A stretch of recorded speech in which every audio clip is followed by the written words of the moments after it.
Irmãos, a paz do Senhor. Nós vamos agora dar seguimento à nossa aula de básico Profetas Menores, do núcleo IUNA do IBADEP, certo? Então nós vamos dar início a essa aula. E na aula passada nós fizemos um apanhado de uma linha do tempo, traçando desde o início da formação do povo hebreu, do povo de Israel, até o final aqui onde se encontram os profetas menores, 12 profetas menores. Fizemos essa linha do tempo. Terminando essa linha do tempo, nós iniciamos falando a respeito do profeta Oséias, tá certo? Então nós vamos dar seguimento ao profeta Oséias, e no livro do IBADEP, do curso básico, nós paramos na página de número 28, página de número 28, onde nós paramos, tá? Estamos em formato de live. Então, os irmãos que quiserem nos acompanhar, podem ficar à vontade, tá certo? Então, estamos aqui nesse formato de live para nós darmos seguimento à nossa aula. Então, página 28 do nosso livro do básico, correto? Nós terminamos falando a respeito dos filhos do profeta Oséias. Deus manda que o profeta vá, né, e pegue uma mulher de prostituições, que se case com ela, e depois Oséias vai ter 3 filhos. Como nós já falamos na aula passada, Jezreel, Lo-Ruama e Lo-Ami.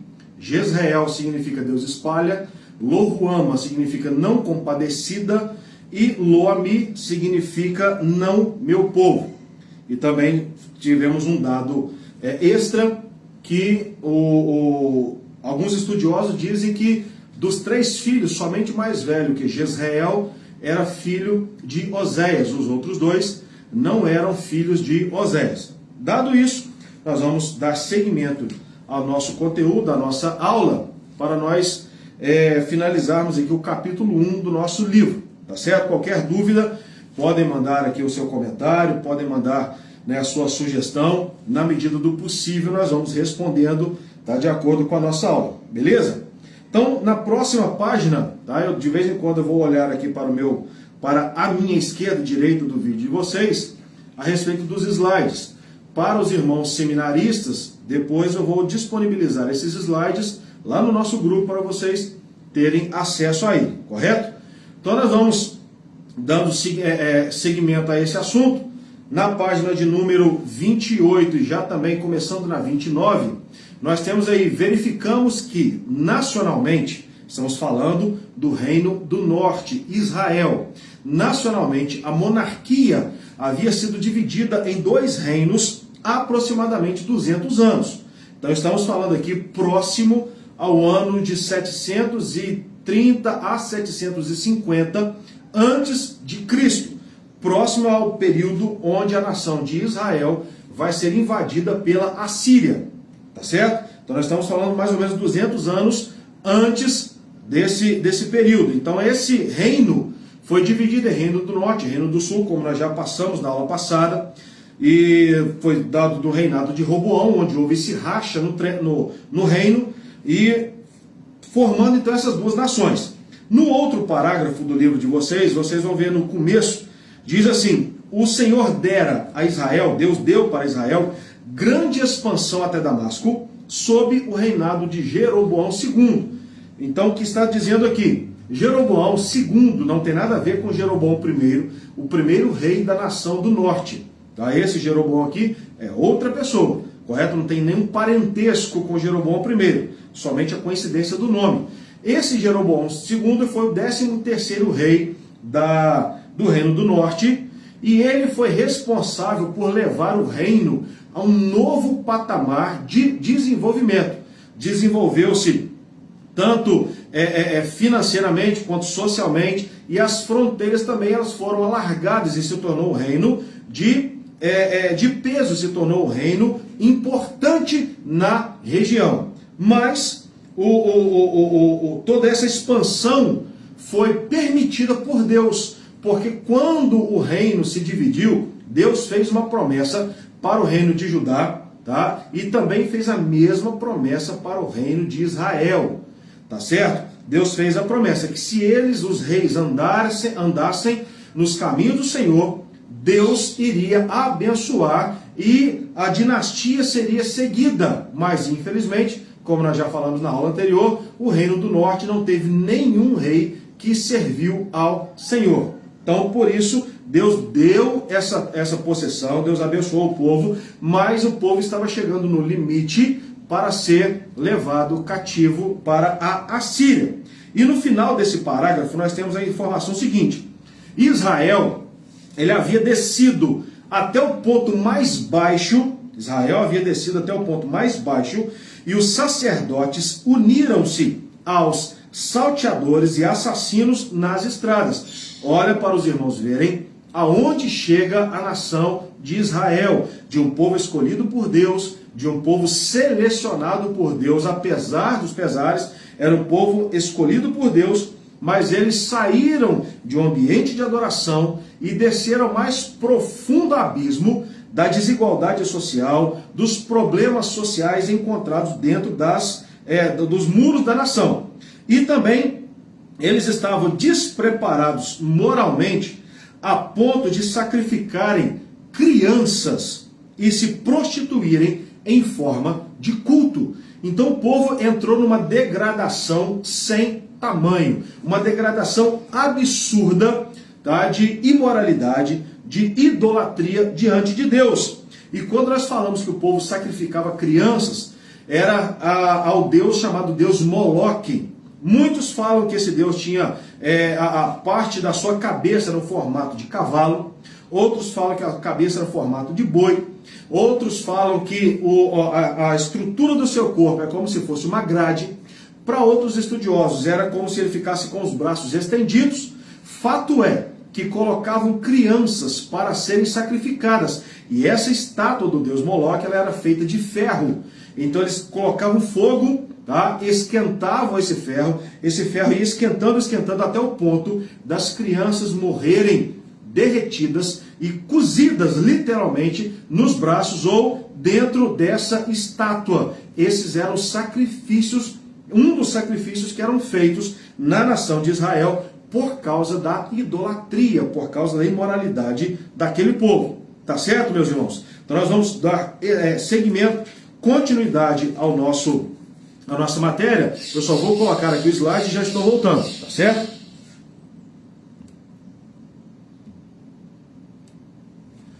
Então vamos lá. Continuando aqui a nossa aula, a nossa história, nós vamos falar agora a respeito da próxima página, que é a página de número 29.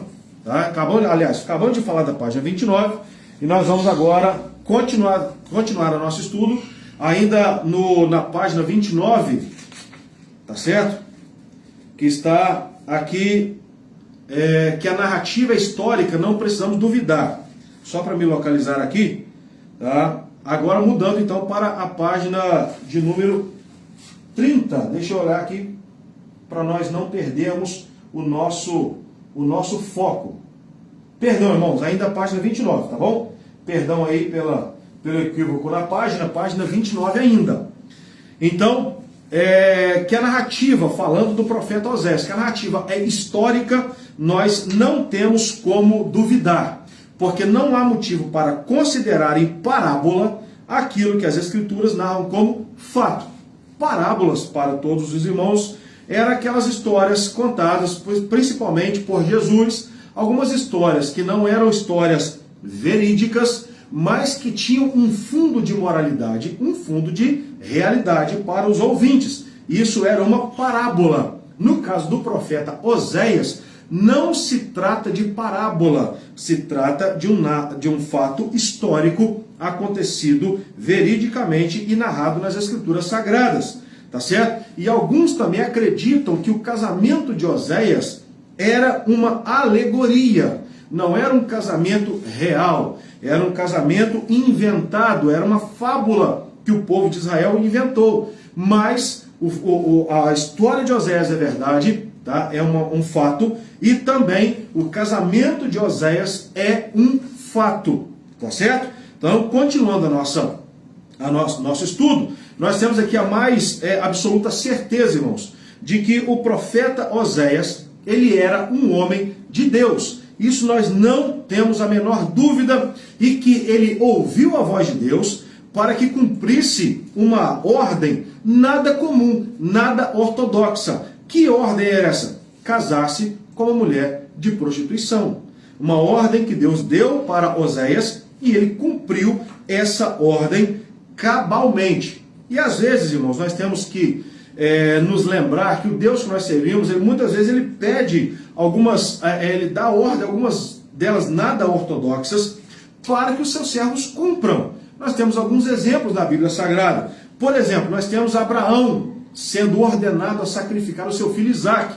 Imagine os irmãos, tá? Deus chega para alguém e pede o seu filho em sacrifício. Qual é a sua atitude? O que é que você responderia para Deus se ele te pedisse isso? Abraão, por isso chamado pai da fé, ele não hesitou. Tá? Eu tenho certeza, o coração de Abraão estava dolorido, o coração de Abraão estava dilacerado, mas a sua fé estava intacta. Ele não se fez de rogado para não cumprir a ordem de Deus. Ele foi para cumprir a ordem de Deus, mas Deus, pela sua infinita bondade e misericórdia, interveio antes que ele executasse o seu filho. Mas Abraão estava pronto a ir até as vias de fato, em obediência à ordenança de Deus. Também nós temos aí quando Deus manda o povo, que estava já no final da sua trajetória no deserto, manda atravessar o Rio Jordão em plena cheia. Os irmãos vão observar lá em Josué, se não me foge a memória, o capítulo 2, Deus ordenando ao povo para que marchasse e atravessasse o Jordão. O Jordão estava transbordando em ambas as suas ribanceiras. Mas o povo não hesitou. Diz a Bíblia Sagrada que quando os pés dos sacerdotes tocaram as águas, tá? As águas de baixo elas escoaram e as águas de cima elas formaram um muro muito alto, desde as bandas de Sartã, tá? Elas foram represando e o povo atravessou o Jordão a pés enxutos. Tá? Uma ordem que não tem nada de normal, mas é a ordem de Deus. E quando nós nos dispomos a obedecer aquilo que Deus manda, do jeito que Deus manda, temos a certeza que ele se compromete com o resultado. Temos ainda também, por exemplo, o fato de Moisés atravessar o Mar Vermelho juntamente com aquela multidão em pleno deserto, seguido pelo exército de Faraó, montanha de um lado, de montanha de outro, à frente o mar, e Deus manda que o povo atravesse. Moisés, então, deveria tocar o seu cajado nas águas, e as águas se separaram. Tem alguma normalidade nessa ordem? Eu tenho certeza que não, mas é o fato que Deus mandou fazer. Temos ainda mais um exemplo para nós finalizarmos essa série de exemplos aqui. Josafá.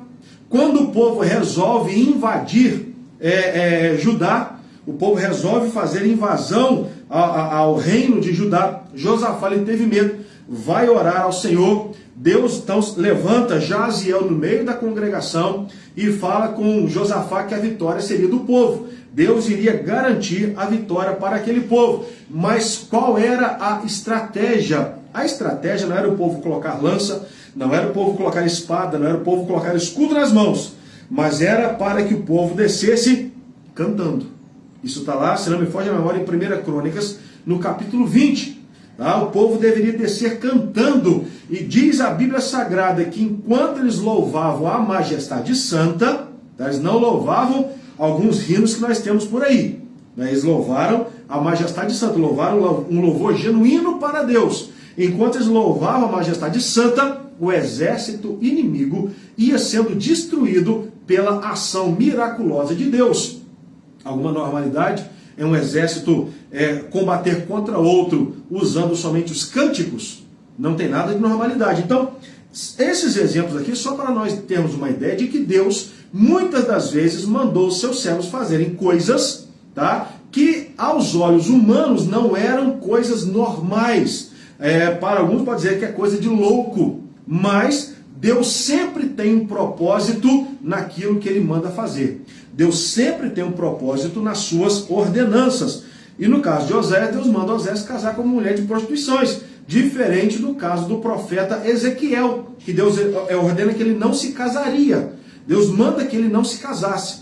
Para Oséias, Deus manda Oséias casar e casar com uma mulher de prostituições.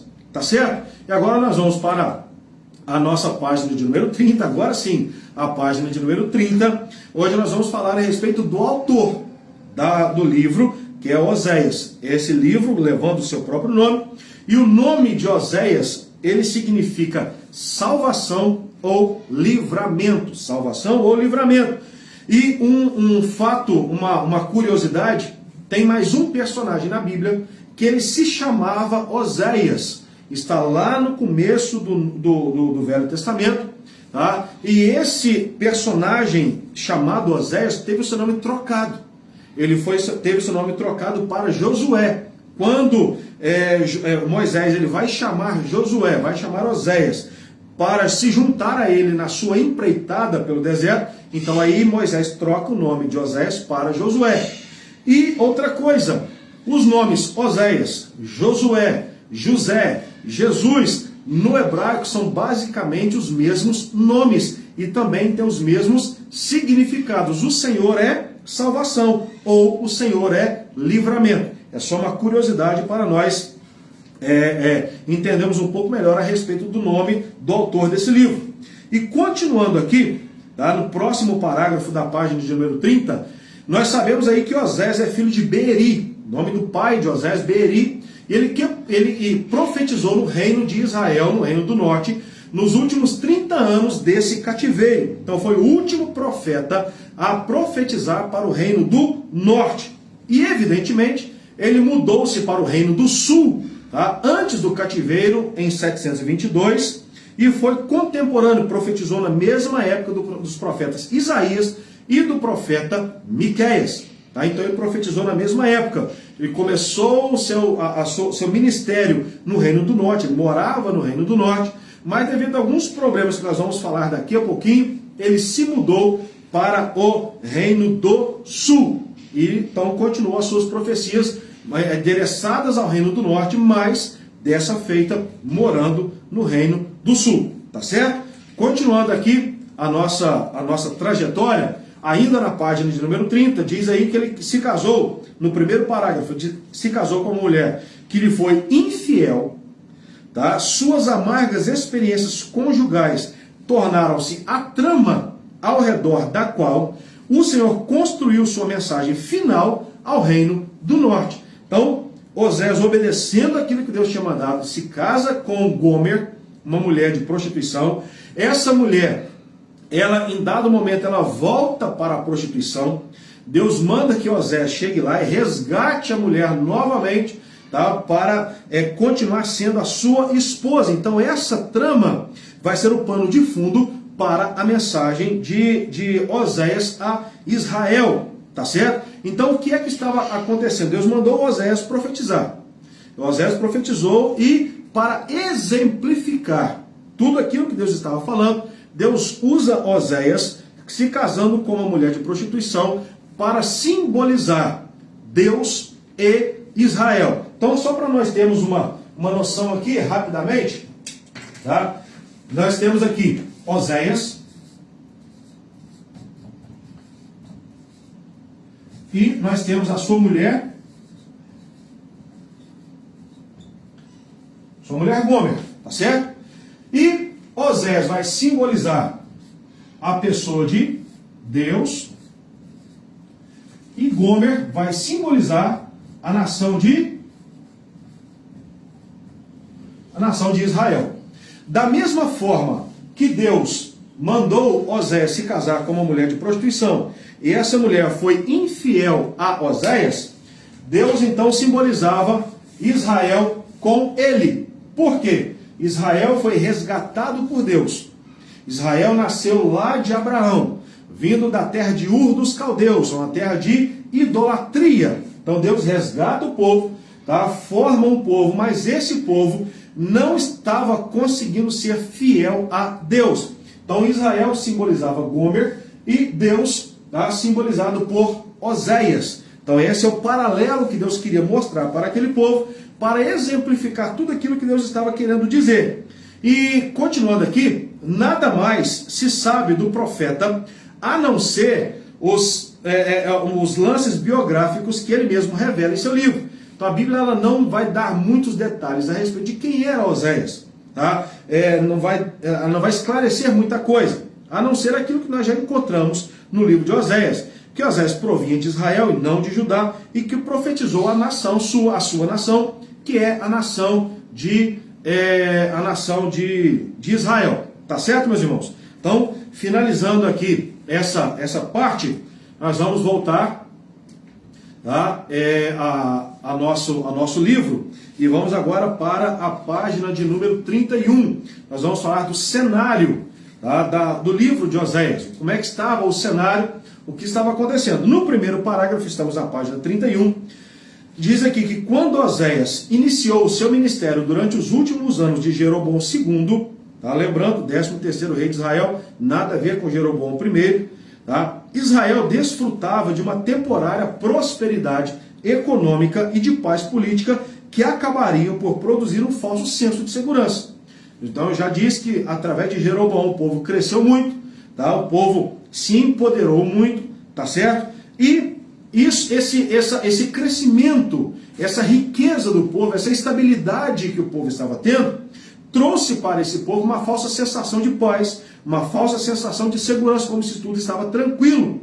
Mas o povo continuava mergulhado em prostituição, mergulhado em idolatria, mergulhado em todo tipo de pecado. O povo estava se enganando, achando que estava tudo bem. Tá? Isso aí vale para mim, vale para você, que muitas das vezes as coisas estão tranquilas ao nosso favor, estão tranquilas do nosso lado, e nós achamos que estamos bem, mas muitas das vezes a gente precisa parar, dar uma olhadinha no nosso comportamento, para ver se realmente nós estamos fazendo a vontade de Deus. Tá certo? Então precisamos aí ter um alerta com essa história de Oséias. No outro parágrafo, nós temos aí, dizendo assim, passados 15 anos da morte do rei, tá, 4 de seus sucessores seriam assassinados. Então, passados 15 anos da morte do rei, tá, do rei Jeroboão II, tá, 4 de seus sucessores seriam assassinados. Jeroboão II morre, e aí há uma sucessão no reino muito rápida de pessoas que ocuparam o reino durante um curto período de tempo. E aí, então, decorridos mais 15 anos, Samaria seria incendiada e os israelitas deportados para a Assíria e, posteriormente, dispersados entre as nações. Então, o profeta Oséias vai profetizar, o povo não vai dar ouvido. Passados 15 anos do começo do ministério de Oséias, Jeroboão II morre, 4 reis eles vão se suceder no trono, mas em períodos muito curtos. Enquanto isso, a Assíria, não é Síria, tá, meus irmãos? É Assíria. Então, o reino da Assíria se levantava como o reino dominante no mundo. Tá? E aí, quando eles se levantaram, dominando o mundo de até então, e eles chegaram a Samaria, tiraram o povo. Tá? Isso era um costume dos assírios. Tirava o povo do seu lugar e levava para outros locais. Isso era o costume do povo. Tirava aquele povo da sua terra natal e levava e espalhava esse povo por outras nações. Pegavam povos dessas outras nações e traziam para o local natal daquele povo, no caso Israel. Então pegava Israel, levava para outras nações. Pegava o pessoal das outras nações, trazia para Israel. Por que isso? Na estratégia dos assírios, era uma forma de diminuir a chance de uma rebelião. Então eles achavam que, tirando o povo da sua terra natal, tirava a força desse povo, ficava mais fácil de dominar aquela nação sem ter o risco de uma revolta. Era o costume dos assírios. Então eles fazem isso com a nação de Israel, com Samaria, que era a capital daquela nação. Beleza? Continuando aí, na página 31 ainda, lá no meio desse próximo parágrafo, diz assim: embora haja os que interpretem o casamento do profeta como alegoria, como nós já mencionamos agora há pouco, os eruditos conservadores consideram-no literal. Parece improvável, porém, que Deus instruísse seu piedoso servo a casar-se com uma mulher de má fama, para exemplificar a mensagem a Israel. Parece uma coisa, como eu disse, uma coisa nada ortodoxa, uma coisa nada normal, Deus exigir do seu servo uma ordem dessa. E parece então mais provável que Oséias haja se casado com Gomer enquanto esta ainda era casta, enquanto Gomer ainda era virgem, não tinha se contaminado. e que ela haja se tornado meretriz depois ou posteriormente. São alguns pensamentos. Sendo assim, a ordem para se tomar uma mulher de prostituições era uma previsão profética do que estava para acontecer. Isso é um pensamento do escritor do livro. Tá? Mas eu imagino que quando Deus manda Osés tomar uma mulher de prostituições, Deus estava mandando Osés tomar uma mulher que já estava mergulhada em prostituições. A Bíblia não dá muita margem para esse pensamento de que Gomer era ainda casta, e aí Deus manda Osés tomar essa mulher, e Osés casa com essa mulher ainda virgem, e depois essa mulher vai para prostituições. Mas, observando o relato bíblico, nos dá a entender que quando Deus dá ordem a Oséias, a Gomer já era uma mulher, já era prostituta. E aí então Deus manda Oséias pegar essa mulher lá na prostituição e trazer para dentro de casa e casar com ela. Tá? Então essa é a nossa interpretação a respeito desse assunto. Continuando aí,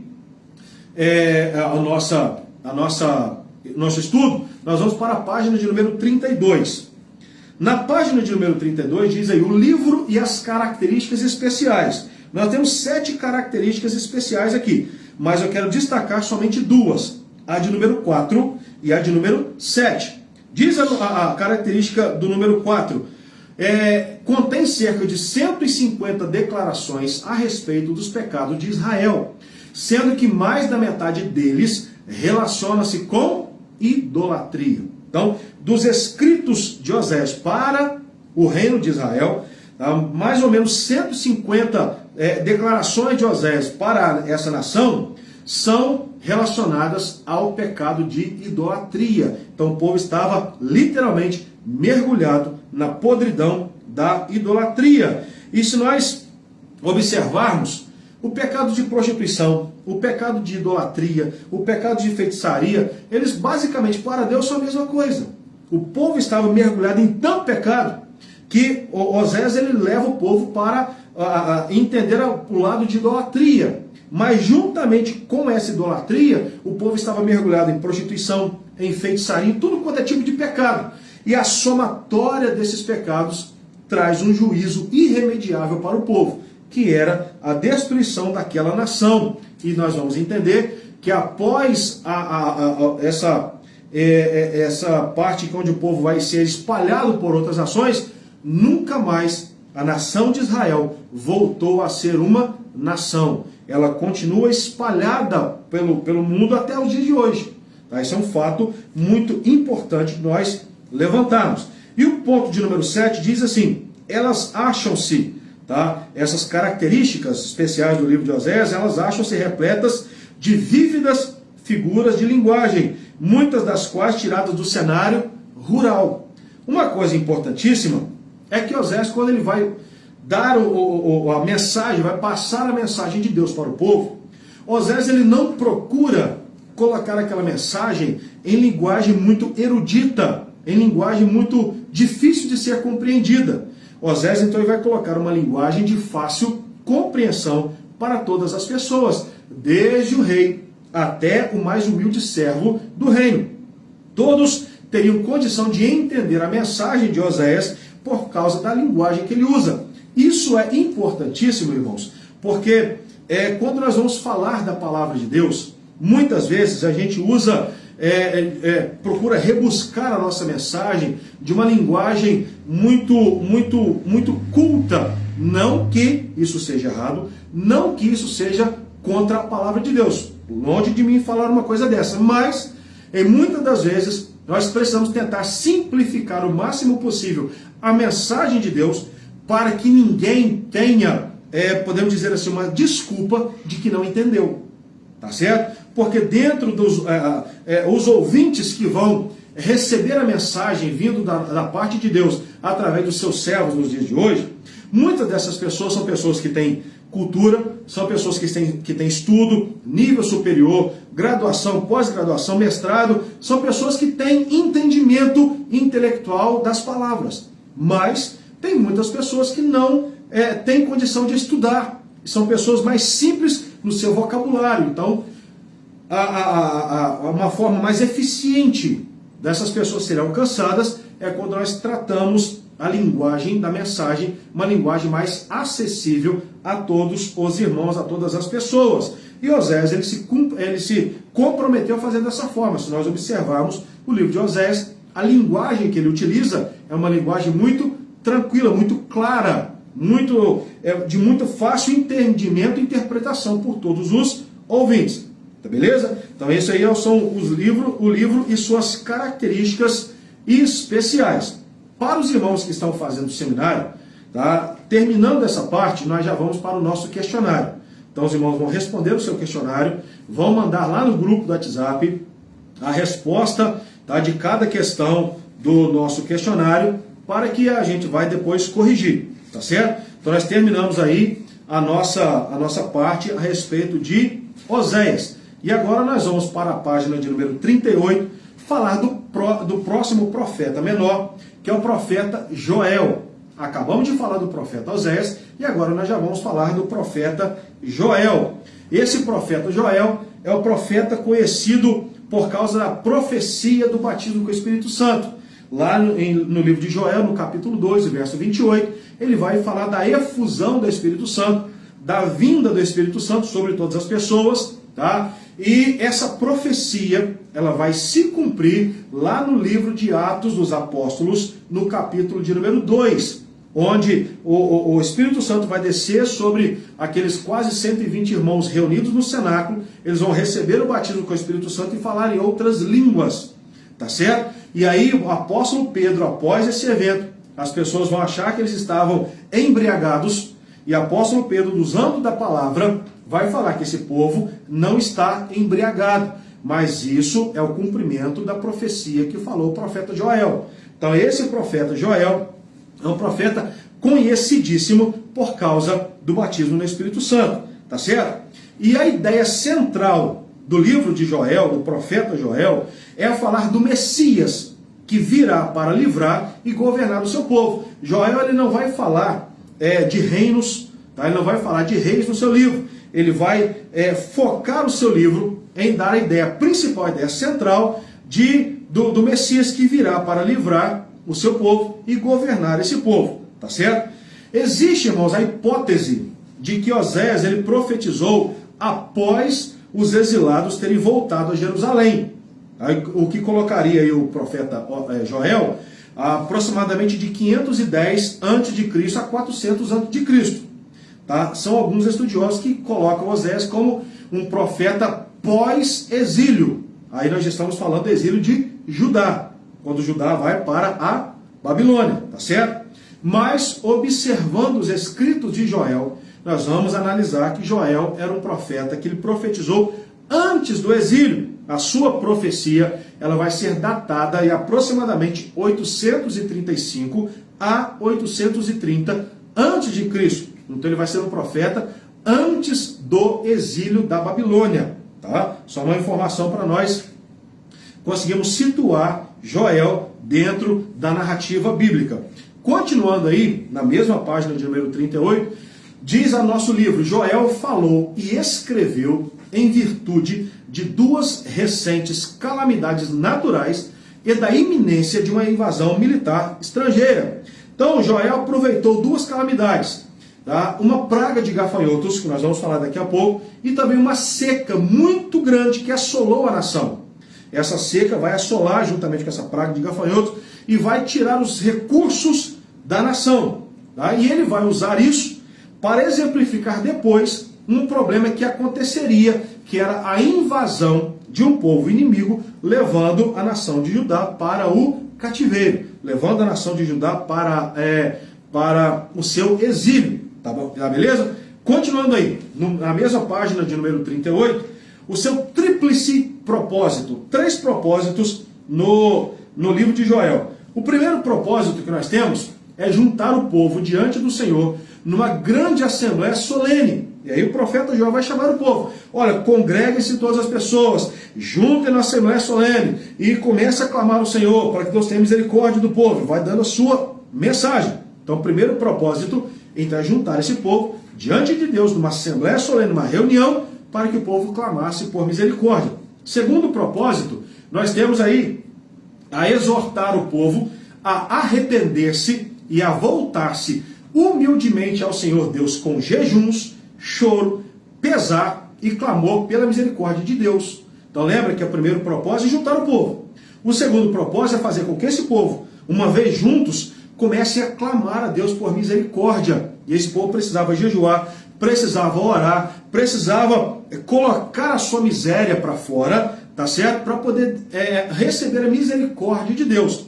Tá? E Joel estava dando aí o seu segundo propósito. E o terceiro propósito de Joel é registrar a palavra profética ao seu povo por ocasião do seu sincero arrependimento. E nós já estamos lá em Joel, a partir do capítulo 2, verso 18, onde Joel vai começar a falar as promessas de Deus para aquele povo. Então, depois que o povo se reúne, depois que o povo ora a Deus e pede a Deus para ter misericórdia, se converte dos seus maus caminhos, e aí então Deus promete, né, nas palavras de Joel, Deus prometeria que daria bênçãos para aquele povo. Mas, infelizmente, o povo não ouviu a profecia do profeta Joel. Tá certo? E uma coisa importante é o seguinte, que há de se destacar, que indiscutivelmente, indubitavelmente, Joel foi profeta do reino de Judá por pelo menos duas razões. Lembre que eu falei que não tem nada assim muito claro no livro que caracterize ele um profeta do reino de Judá. Mas nós temos aqui pelo menos duas razões que vão nos dar certeza de que ele era um profeta da nação do sul. Primeiro, não há nenhuma menção a Israel na profecia de Joel. Tá? Joel não fala nada a respeito de Israel, da nação do norte, mas apenas ao futuro de Judá e ao futuro de Jerusalém. Então nós vamos observar que ele vai falar de Judá, vai falar de Jerusalém, mas ele não menciona o reino do norte. Então aí nós temos o primeiro motivo de crer que Joel era um profeta da nação do sul. Segundo motivo, tá? Segunda razão, era, como destacam os teólogos Jameson, Fawcett e Brown, Joel fala de Jerusalém, do templo, dos sacerdotes e das cerimônias, como se fosse intimamente familiarizado com eles.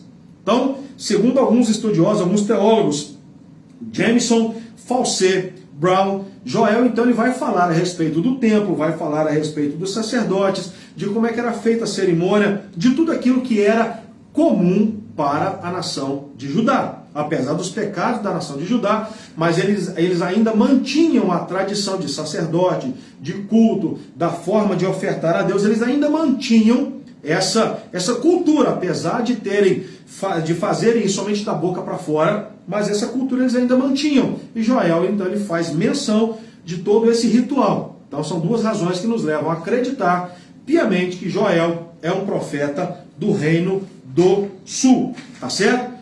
Nós vamos agora para a página de número, só um instante que eu vou conferir, porque a minha apostila, a página é um pouco diferente. Tá? Nós vamos para a página de número, só um instante.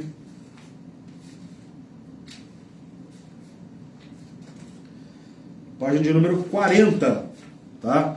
Nós vamos agora para a página de número 40, onde nós temos aqui, tá, as 4 pragas, tá, quando nós falamos da praga de gafanhotos, ela foi dividida em 4 estágios. Tá? Nós temos dentro da Bíblia Sagrada, quando Joel ele vai falar a respeito dessa praga, ele vai falar do gafanhoto destruidor, do gafanhoto migrador, do gafanhoto devorador.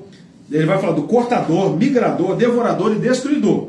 Tá certo? São essas 4 pragas que vão se dar contra a nação de Judá. O gafanhoto cortador, né, segundo os estudiosos, ele é uma lagarta. Tá? Uma lagarta, um recém-nascido, ainda sem asas. Ele vai chegar e vai começar a comer a folha das árvores, começar pela ponta das árvores. Depois, nós temos o gafanhoto migrador. Nós temos aí já o gafanhoto, e ele já pode procriar, tá? E já está no primeiro estágio do seu desenvolvimento. Ainda sem asa, mas ele já está um gafanhoto que já consegue saltar. E aí, além das folhas, ele vai começar a roer os galhos mais finos das árvores, tá certo? Depois disso nós temos a locusta, que é o gafanhoto devorador. A locusta, ela já desenvolve algumas asas, pequenas asas, e pula muito bem por causa das suas asas. E ela começa a devorar já o tronco das árvores. Começa a devorar os galhos mais grossos e também começa no tronco das árvores. E por último, nós temos o gafanhoto destruidor. O que é esse gafanhoto? É o pulgão. E o pulgão já é um gafanhoto na sua fase adulta, já possui asas completas, tá? E aí ele vai comer já o caule, o tronco central da árvore. Então nós vamos observar que essas 4 fases da praga dos gafanhotos, ela vem para destruir todas as plantações daquele povo. Não estava sobrando nada, nada ficou para ser aproveitado. Toda a vegetação ela foi destruída por causa dessa praga de gafanhotos. E ainda na página 40, no primeiro parágrafo dessa página, se não me foge aqui a ordem do livro, mas diz assim, que existem comentários que traçam um paralelo entre essas pragas e os impérios da visão de Daniel: Babilônia, Medo-Pérsia, Grécia e Roma. Lembra aí daquela visão de Daniel, no sonho de Nabucodonosor, a estátua muito grande, e aí os reinos que Daniel foi falando para ele. Então, alguns estudiosos colocam essas 4 pragas dos gafanhotos como sendo esses impérios na visão de Daniel: Babilônia, Medo-Persa, Grécia e Roma. Mas a interpretação mais provável é a interpretação simbólica. Tá? O incidente dos gafanhotos foi real, tá? Isso não tem dúvida. Já havia acontecido. Então o profeta faz o povo lembrar daquela época aterradora, daquela época horrorosa que o povo estava passando, porém agora conscientiza o povo das vindouras invasões inimigas. Nações se levantarão contra Judá com grande alvoroço e ferocidade. Então, a praga dos gafanhotos foi real, tá certo? A praga dos gafanhotos foi completamente real. Mas Joel utiliza desse acontecimento para trazer o povo de volta à presença de Deus. Lembrando, você lembra como é que aconteceu? Lembra a destruição que foi causada? Pois é, agora vai ter um outro inimigo que vai destruir da mesma forma que os gafanhotos destruíram a plantação. Esse inimigo vai vir contra a nação e vai destruir todas as pessoas, vai destruir a nação por completo. Então Joel estava utilizando de uma praga real para falar de uma real invasão que estava por acontecer. O próximo parágrafo diz assim: por fim, o profeta entrega a assolação passada para mostrar que no futuro o dia do Senhor será por sua vez ainda mais terrível. Então ele vai falar do grande e terrível dia do Senhor, tá? Ele vai falar dessa tristeza tão grande que vai ser o dia do Senhor, o dia onde Deus irá vir para julgar todas as nações da terra. E esse dia está chegando, esse dia está se aproximando. Deus está para lançar a sua ira sobre a terra. Então nós temos aí que entender que precisamos fazer a vontade de Deus, precisamos nos colocar diante de Deus para que possamos ser livres do dia mau, livres do grande e terrível dia do Senhor. Amém? Nós vamos continuar aqui. Agora nós vamos para, falando aqui de Joel. Nós estamos já terminando o livro de Joel, porque são 3 capítulos, e hoje nós chegamos no capítulo de número 2, falando da promessa de Deus, falando da promessa da efusão do Espírito Santo. Tá? Então nós vamos terminar o livro de Joel, porque lembrem, os alunos aí do seminário, que na aula passada nós fizemos uma linha do tempo, onde nós explicamos muito a respeito dos profetas. Então já facilita para que nós possamos passar um pouco mais tranquilos por essa matéria, pelo livro, porque muita coisa a gente já falou na nossa primeira aula. Lembrando, aqueles que quiserem, tiverem dúvida, manda sua dúvida. Pode mandar aqui pelo Facebook, pode mandar pelo WhatsApp. Esse vídeo vai ser subido para o YouTube. Os irmãos podem também deixar a sua dúvida lá. Podem entrar em contato conosco para nós sanarmos qualquer dúvida que tenham para os irmãos. Tá certo? Então, continuando agora, nós vamos passar para o próximo profeta, que é o profeta Amós. Vamos falar do profeta Amós agora.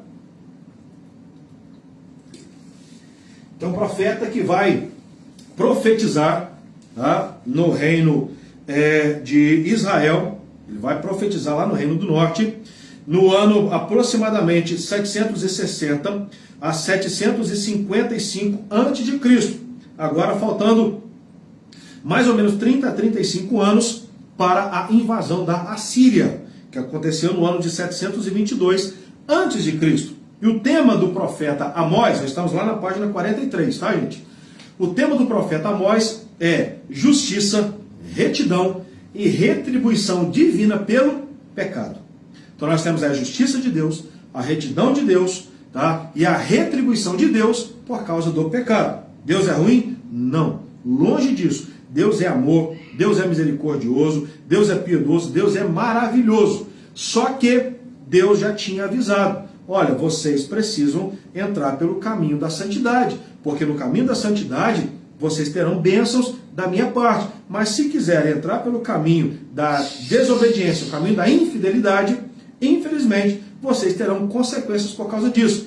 Porque, irmãos, nós não podemos esquecer de uma coisa: não existe uma terceira via, não existe um terceiro caminho. É o caminho de Deus e o caminho do diabo.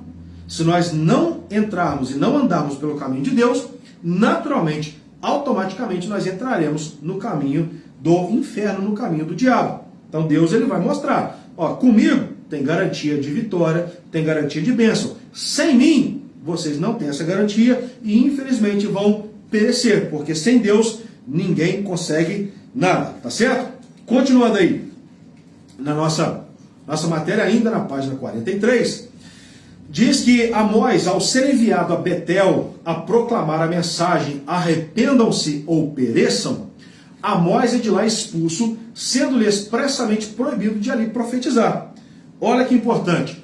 Amós, ele começa a profetizar. O povo e o rei não gostam da profecia de Amós, não gostam da profecia dele, acham a profecia dele muito pesada, acham a profecia dele totalmente fora do que eles gostariam de ouvir. Eles então vão proibir, o rei vai proibir Amós de profetizar ali no Reino do Norte. Então o propósito de Amós era, tá, continuando no livro, entregar ao rei Jeroboão II, tá? Ainda estamos falando do rei Jeroboão II, Oséias também profetizou nesse reinado. Então nós temos aí dois profetas profetizando ao mesmo tempo. Então ele entregaram ao rei Jeroboão II uma versão escrita de suas advertências proféticas. Por quê? O Amós, ele foi expulso do Reino do Norte. Expulso do Reino do Norte, ele foi para o Reino do Sul. Mas ele não cessou a sua profecia. Se ele não podia estar no Reino do Norte para falar, para verbalizar a sua profecia, o que é que ele fez? Teve a estratégia. Escreveu a sua profecia e mandou que ela fosse entregue lá no Reino do Norte. Tá? Então, se não podia ir a Israel, Amós enviou a mensagem escrita. O que é que eu estou querendo dizer com isso? E o que é que nós aprendemos com essa mensagem? Muitas das vezes nós não temos condição de falar, dependendo do local, dependendo da circunstância, nós não temos condição de falar da mensagem de Deus, de verbalizar a mensagem de Deus. Mas nós temos outros meios de falar da mensagem do Senhor. Nós temos com a nossa vida, nós temos com o nosso comportamento, nós temos com as nossas redes sociais, nós temos com inúmeros outros artifícios para enviar a mensagem de Deus. Se eu não posso falar, eu vou usar de uma outra forma. Quem quer, né, diz o ditado, dá um jeito. Quem não quer, arruma uma desculpa. Então, se você quer falar da vontade de Deus, falar da mensagem de Deus, você então ora a Deus, ele vai te dar uma estratégia para que essa mensagem seja entregue ao coração dos homens, ao coração das pessoas, tá? Então, continuando aí, já no último parágrafo dessa página, diz que durante o ministério de Amós, o Reino do Norte achava-se em seu apogeu quanto à expansão territorial. Lembra que eu falei lá no Oséias a mesma coisa? Jeroboão trouxe um progresso muito grande para a nação. Como rei, tá, irmãos? Não estou falando como servo de Deus, mas como rei, Jeroboão foi um rei muito bom. Ele trouxe o povo para um crescimento muito grande, mas como servo de Deus, deixou totalmente a desejar. Então, durante o ministério de Amós, o Reino do Norte achava-se, achava-se no seu apogeu quanto à expansão territorial, paz política e prosperidade nacional. Internamente, porém, estava podre. A idolatria encontrava-se em voga, tá? Encontrava-se em evidência, encontrava-se em pauta, encontrava em alta. Tá? Então, o assunto política, usando aqui essa questão da paz política, que nos tempos do profeta Amós, o assunto política, ele sempre dividiu opiniões dentro da igreja. Tá? E não é diferente quando se fala em política com os cristãos. Esse assunto política, ele sempre foi um divisor de águas. Algumas pessoas querem, outras pessoas não querem, uns aceitam, outros não aceitam, da política entrar na igreja. Não estou fazendo apologia à política aqui, pelo amor de Deus, nada disso. Estou apenas fazendo um comentário pertinente à nossa matéria, tá certo? Esse tipo de assunto, irmãos, a política dentro da igreja, não costuma ter fim, em virtude aí das opiniões manifestas por simpatizantes e antipatizantes, tá? Como eu disse, uns querem, outros não querem, uns aceitam e outros não aceitam, tá certo? Então esse assunto vai dividir as opiniões e as ideias de pessoas nascidas de novo, tá? Pessoas convertidas, estarem envolvidas com questões políticas nos governos em nossos dias, e isso muitas vezes não é visto com bons olhos. Nós temos isso dentro das igrejas. Então vamos aí para uma questão.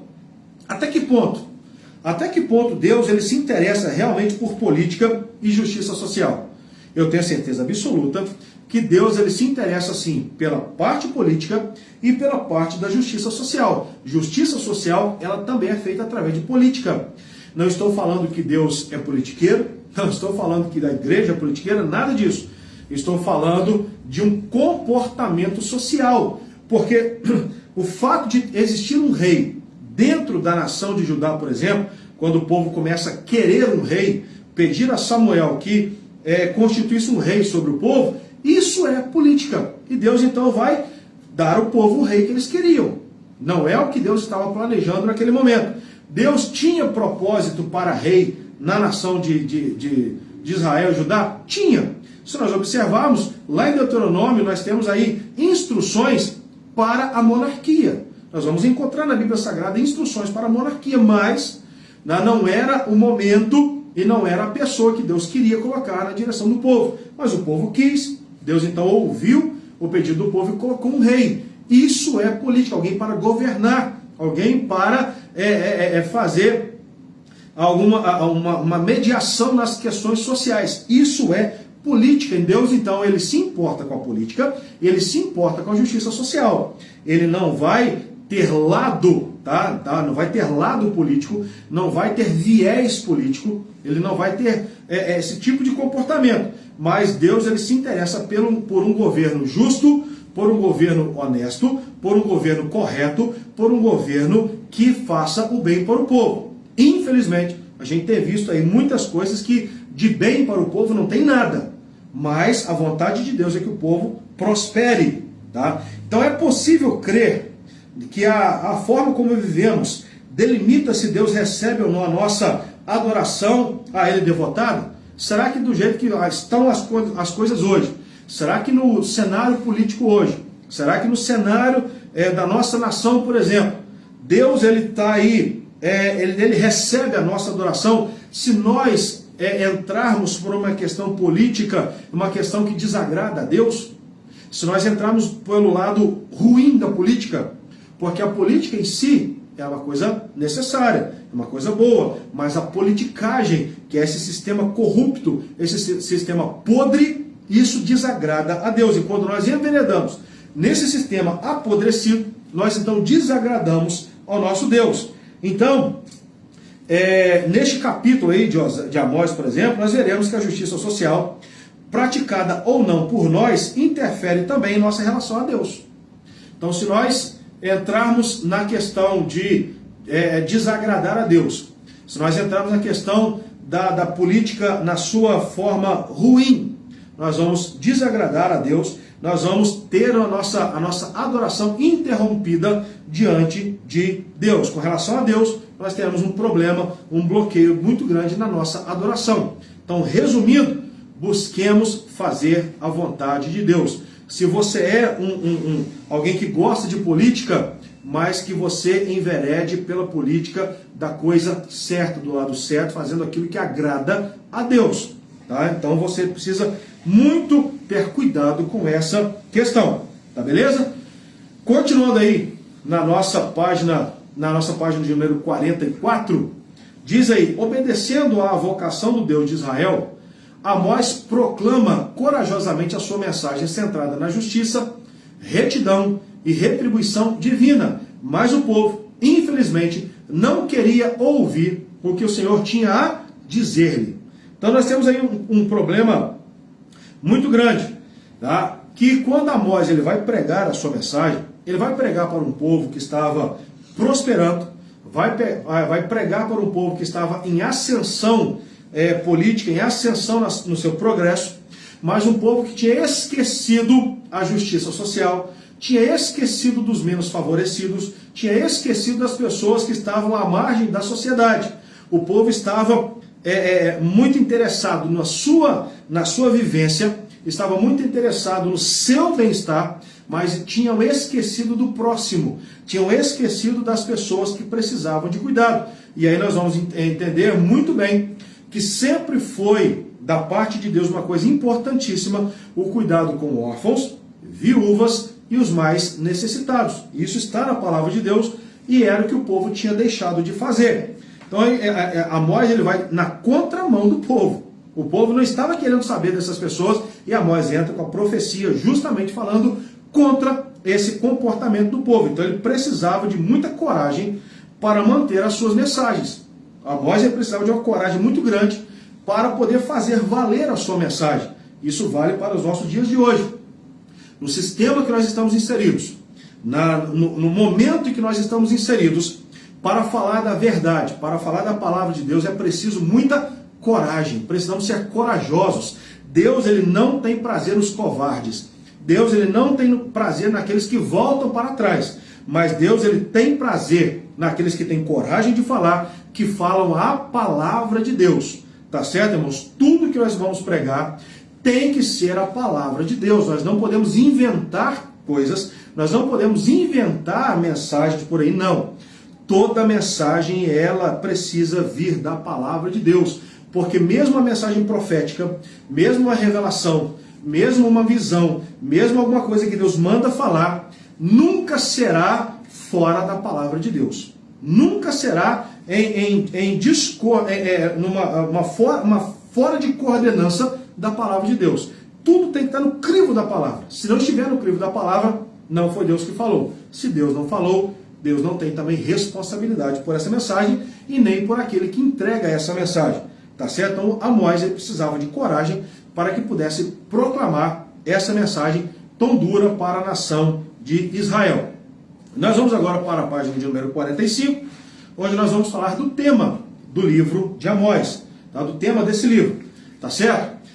Por meio de Amós, nós estamos falando lá, aqui na minha apostila está no último parágrafo, tá? Nós estamos na página 45, tema: por meio de Amós, o Senhor estava declarando que o destino de Israel estava determinado, seu funeral estava marcado e brevemente iriam se realizar. Os assírios invadiram o Reino do Norte aproximadamente uns 40 anos depois. Tá? Lembra que na primeira aula eu falei de uma divergência de muitas vezes de 5 anos, de 2 anos, 3 anos. Então essa divergência vai de muitos daqueles estudiosos que fizeram aquele estudo para poder nos informar. Então nem todas as datas vão bater certinha, mas a diferença é muito pequena dessas datas, o que não vai tirar nenhuma credibilidade da mensagem em si. Então o povo já estava próximo do seu funeral e brevemente os assírios invadiriam o Reino do Norte. Então desde então Israel jamais voltou a ser a grande nação que tinha sido no passado. Então lembrem que eu já também mencionei, Israel foi espalhado pelas nações, foi levado cativo para outras nações, tá? E nunca mais Israel voltou a ser uma grande nação. Na verdade, Israel nunca mais voltou a ser uma nação. A nação de Israel hoje, ela não existe. Existe o país, tá, de Israel, mas o país de Israel é basicamente formado por descendentes das tribos de Judá, da tribo de Benjamim. tá? Mas a nação de Israel como reino do norte, ela nunca mais se teve notícia, tá certo? Então nós temos aí o tema da mensagem de Amós. Pulando para a página de número 46, nós temos aí o autor, tá? Vamos falar agora da pessoa de Amós. Ele, seu nome significa carga ou carregador de fardos. Amós, ele não era um profeta, tá, formado. Nós sabemos que temos no Antigo Testamento, desde os dias de Elias, Eliseu, nós temos a escola de profetas. Tá? O que é essa escola de profetas? Não é uma escola que se aprendia a profetizar. Vem cá que eu vou te ensinar, você vai profetizar, eu vou te ensinar como é que profetiza. Não. Na verdade, a escola de profetas nada mais era do que um seminário teológico. Colocando em termos atuais, era basicamente isso, era um seminário teológico, onde as pessoas iriam aprender um pouco mais, um pouco além da palavra de Deus, não é além da Escritura, mas aprender um pouco mais a respeito das Escrituras, tá certo? Então eles iam aprender um pouco mais, aprendendo um pouco mais, eles iam ter mais conhecimento, e quando eles fossem falar das coisas de Deus, e muitos deles usados por Deus em profecia, eles iriam ter mais conhecimento e também mais credibilidade por causa do conhecimento. Então nós vamos observar que muitas das vezes algumas pessoas começam a falar, aqui não estou falando de conhecimento acadêmico, tá? Estou falando de conhecimento da parte de Deus, conhecimento vindo da parte de Deus. Aí entra também, por exemplo, um seminário teológico, que nós precisamos dar uma importância muito grande a um seminário teológico, nós aprendemos a respeito da Bíblia Sagrada. Então muitas pessoas elas são usadas por Deus, mesmo na sua simplicidade, são usadas por Deus para falar ao povo. Não são muitas vezes tendo uma formação acadêmica, não tendo muita formação escolar, secular. Tá? Elas talvez não tenham muita formação, mas são pessoas usadas por Deus. Mas o conhecimento da parte de Deus, ele não depende do grau de escolaridade. O grau de escolaridade vai favorecer esse conhecimento, vai ajudar esse conhecimento, vai muitas vezes até complementar esse conhecimento. Mas o maior conhecimento é aquele conhecimento que nós aprendemos da parte de Deus, o conhecimento das Sagradas Escrituras. E esse conhecimento nós vamos ampliar muito com o seminário teológico.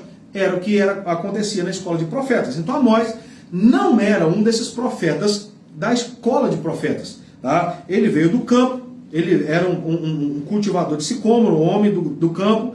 Ele não tinha essa formação, mas Deus chamou o profeta Amós, então ele vai trazer a sua mensagem, tá certo? Então, Amós ele nasceu em Tecoa, uma pequena aldeia a 8 quilômetros aproximadamente ao sul de Belém, homem de negócios, fazendeiro e pregador. Embora não fosse um profeta treinado na escola de profetas, ocupava-se com criações de gado e plantação de frutas tais como figos silvestres, e ele era intelectual e hábil escritor. Ele não era formado em escola de profetas, mas ele tinha o seu conhecimento. Ele tinha o seu conhecimento e o seu conhecimento foi aproveitado na mensagem que ele entregou para o reino do norte. Tá certo? Então nós vamos ter aí o autor, esse servo de Deus chamado Amós.